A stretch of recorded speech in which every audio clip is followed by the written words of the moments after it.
বিশ্বকাপের আজ সর্বশেষ দুই ম্যাচ। হ্যাঁ দর্শক, বিশ্বকাপের বাকি রয়েছে আর মাত্র দুটি ম্যাচ। একটি বিশ্বকাপের ফাইনাল ম্যাচ এবং আরেকটি বিশ্বকাপের তৃতীয় পক্ষ নির্ধারণের ম্যাচ, অর্থাৎ সেমিফাইনাল ম্যাচ। যারা হেরেছে তাদের মধ্যে একটি ম্যাচ অনুষ্ঠিত হবে এবং সেখানে যে দল জয় পাবে তাকে বিশ্বকাপের স্টেজে 3 নাম্বার দল হিসেবে গণনা করা হবে। ঠিক ওই স্টেজে মাঠে নামছে ইংল্যান্ড এবং ফ্রান্স। একই সাথে বিশ্বকাপের ফাইনাল ম্যাচে দেখা হচ্ছে আর্জেন্টিনা এবং স্পেনের। সুতরাং ম্যাচগুলো নিয়ে কিছু বিশ্লেষণ এবং ম্যাচগুলোর বাংলাদেশ প্রকৃত সময়সূচি, ডেট এবং ম্যাচগুলোর সম্ভাব্য জয়ের পার্সেন্ট সবকিছু কিন্তু আজকের এই ভিডিওতে জানাতে যাচ্ছি।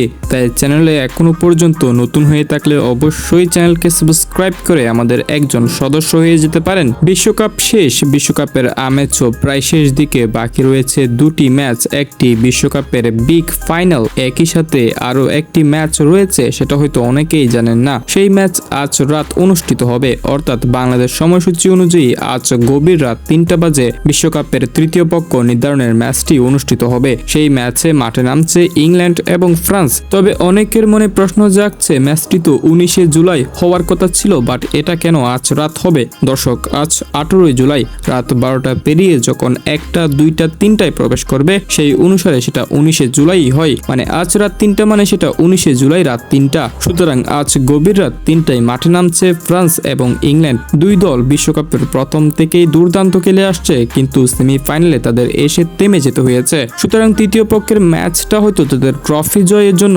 কোনো রকম অবদান রাখবে না, কিন্তু এই বিশ্বকাপের নিজেদের নামটা তৃতীয় স্থানে চাপিয়ে দিতে হলে ম্যাচটা অবশ্যই জিততে হবে। একই সাথে এখানে রয়েছে এমবাপ্পের একটা স্বপ্ন।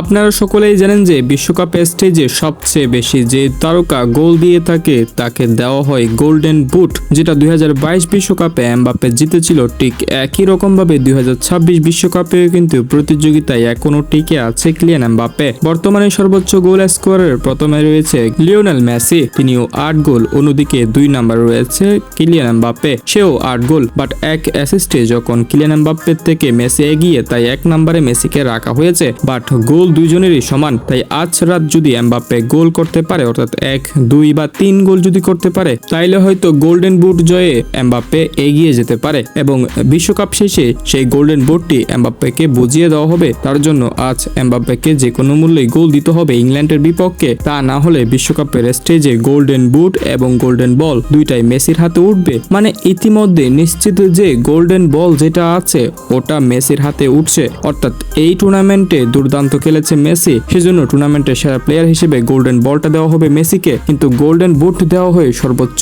স্কোরারকে। সেই রেসে এখনো টিকে আছে কিলিয়ান এমবাপ্পে সমানে সমানে মেসির সাথে। সুতরাং সেটাও কিন্তু আজ রাতের এই ম্যাচের মধ্যে জানা যাবে। সো আজ রাত ইংল্যান্ড ভার্সেস ফ্রান্স, কে পাবে জয়, কোন দল থাকবে এগিয়ে, কোন দলটির নাম তৃতীয় স্থানে লেখা হবে, তার জন্য আপনাকে বুঝতে হবে দুই দলের খেলার ট্যাকটিক্স। আপনারা সকলেই জানেন যে ফ্রান্সের আক্রমণ ভাগ সবচেয়ে বেশি শক্তিশালী। বিশ্বকাপের প্রথম থেকেই একটা প্রশ্ন ছিল, এই ফ্রান্সকে আটকাবে কে? সেই ফ্রান্স সর্বশেষ সেমিফাইনালে স্পেনের কাছে আটকে গেছে। তার প্রধান কারণ হচ্ছে ফ্রান্সের মিডফিল্ড লাইন। ফ্রান্সের মিডফিল্ড লাইন কিন্তু দুর্বল, সেটা আমি একদম বিশ্বকাপের প্রথম ভিডিওতেই কিন্তু বলে আসছিলাম। অনেকে হয়তো তা বিশ্বাস করেননি, যেটা আপনারা এখন বিশ্বাস করতে বাধ্য হয়েছেন। অর্থাৎ একটা দলে আক্রমণ ভাগ দিয়ে কিন্তু ম্যাচ জয় করা যায় না, সেই দলে যদি রক্ষণ ভাগ এবং মধ্যমাঠ সঠিক না থাকে। সো ফ্রান্স স্পেনের কাছে সেই জায়গায় আটকিয়েছে যেই জায়গা তাদের দুর্বল ছিল।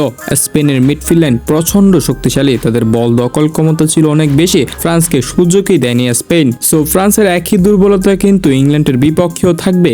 আর অন্যদিকে ইংল্যান্ড সেমিফাইনাল ম্যাচ হারার প্রধান কারণ হচ্ছে তাদের কোচের ভুল ডিসিশন হয়তো তাদের আজ ভোগান্তির মধ্যে রেখেছে। আর্জেন্টিনার বিপক্ষে আগে গোল দিয়ে ইংল্যান্ডের কোচ পরবর্তীতে ডিফেন্সিভ ফরমেশনে নিয়ে যাওয়া, এটা অন্যতম ভুলের মধ্যে একটি। সেই ভুল কখনো ভুলবে না ইংল্যান্ড।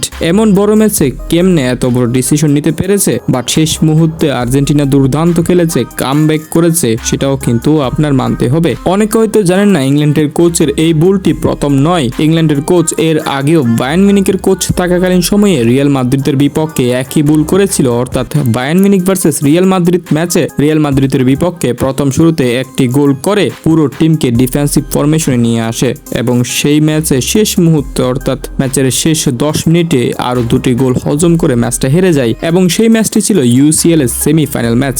ঠিক একই ভুল ওয়ার্ল্ড কাপে এসে করে একই রকম ফল পেয়েছে। এখন কি ফ্রান্সের বিপক্ষে বিপক্ষে সেই ভুল করবে? আমার মনে হয় না ইংল্যান্ডের কোচ এই ভুলটা করবে, বাট ফ্রান্সকে আটকাতে পারবে তো ইংল্যান্ড? আমরা দেখি ফ্রান্স এবং ইংল্যান্ডের সর্বশেষ পরিসংখ্যান। ফ্রান্স এবং ইংল্যান্ড সর্বশেষ 8 ম্যাচে মাঠে নেমে 4 ম্যাচ ফ্রান্স জয় পেয়েছে, 3 ম্যাচ ইংল্যান্ড জয় পেয়েছে এবং একটি ম্যাচ ড্র হয়েছে। সর্বশেষ 2022 বিশ্বকাপে ফ্রান্স এবং ইংল্যান্ড মাঠে নামে, সেই ম্যাচটি ছিল কোয়ার্টার ফাইনাল ম্যাচ এবং ম্যাচটি 2-1 গোলের ব্যবধানে ফ্রান্স জয় পায়। ফ্রান্স ভার্সেস ইংল্যান্ড ম্যাচে ইংল্যান্ড চাইবে প্রথম থেকে বল ধরে রাখার জন্য, কিন্তু ফ্রান্সের প্লেয়াররা 1 বাই 1 প্রেসিং করবেন কোচ প্র্যাকটিস অনুযায়ী, একই সাথে বল কেড়ে নিতে চাইবে, যার কারণে ইংল্যান্ড হয়তো বেশিক্ষণ যাবৎ বল নিজেদের কাছে রাখতে পারবে না, অর্থাৎ বল পজিশনে দুই দলই সমানভাবে এগিয়ে থাকবে। বাট ইংল্যান্ডের মিডফিল্ডার যথেষ্ট ব্যালেন্স আছে, যেটা নেই ফ্রান্সের কাছে। অন্যদিকে ফ্রান্সের আক্রমণ ভাগটা দুর্দান্ত। সর্বশেষ ম্যাচে মিডফিল্ড থেকে কোনো বল সার্ভ না হওয়ার কারণে অ্যাটাকিং পজিশনে কিলিয়ান এমবাপ্পে এবং মাইকেল ওলিসেরাও কিন্তু কিছুই করতে পারেনি, কারণ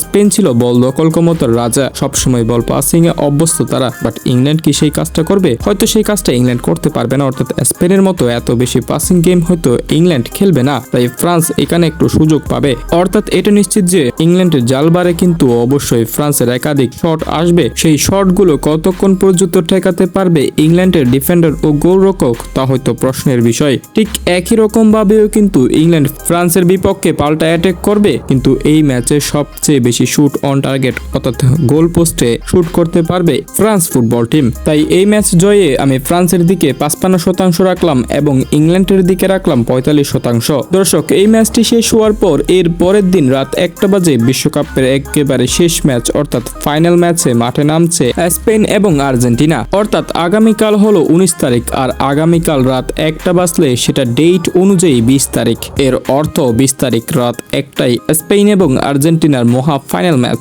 সেই ম্যাচ কে জিততে পারে, কে উঁচিয়ে ধরতে পারে সেই সোনালী ট্রফি, তা হয়তো আপনারা অনেকেই অনুমান করে বলতে পারেন, তবে আমরাও একটু বিশ্লেষণ করতে পারি সেই ম্যাচ নিয়ে। বিশ্বকাপের স্টেজের ফাইনাল ম্যাচে স্পেন অবশ্যই ফেভারিট টিম, তবে আপনাকে মাথায় রাখতে হবে যে আর্জেন্টিনাও কিন্তু এই বিশ্বকাপের প্রায় ম্যাচে শেষ মুহূর্তে কামব্যাকের মাধ্যমে জয় পেয়েছে, অর্থাৎ ম্যাচ হারতে হারতে প্রায় শেষ মুহূর্তে এসেই কিন্তু আর্জেন্টিনা জয় পেয়েছে। ঠিক একই প্রেসার কিন্তু স্পেনের দিকে এখনো পর্যন্ত তেমন বেশি আসেনি, যতটুকু পর্যন্ত প্রেসার ক্রিয়েট করেছে আর্জেন্টিনা। আর্জেন্টিনার বিপক্ষে স্পেনের কোচের সবচেয়ে বড় ট্যাকটিস হবে নিজেদের কাছে বল দখলে রাখা, অর্থাৎ স্পেন যেমনটি প্রতি ম্যাচেই খেলে ঠিক একই রকম ভাবেই কিন্তু আর্জেন্টিনার বিপক্ষে খেলবে। আর প্রতিপক্ষের প্লেয়ারের কাছে যখন বল বেশি থাকে আর্জেন্টিনার প্লেয়াররা তত বেশি ফ্রেস করে। ঠিক এখানে স্পেন খুঁজবে ছোট ছোট গ্যাপ গুলো, অর্থাৎ আর্জেন্টিনার প্লেয়াররা যখন ফ্রেস করতে ব্যস্ত থাকবে তখন গ্যাপ অনেকটা খালি হবে, সেখান থেকেই বল চান্স ক্রিয়েট করার জন্য চেষ্টা করবে স্প্যানিশ মিডফিল্ডাররা।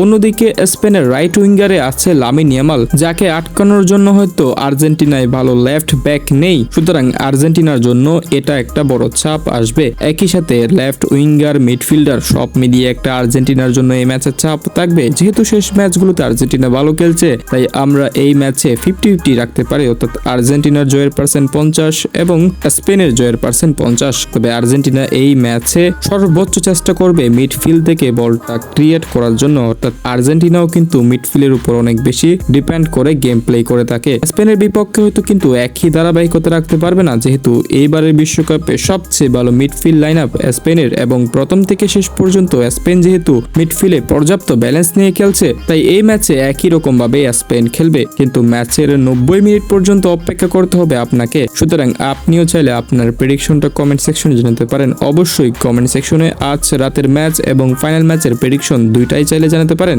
দেখি আপনাদের প্রেডিকশন কতটুকু মিলে এই ম্যাচগুলোতে।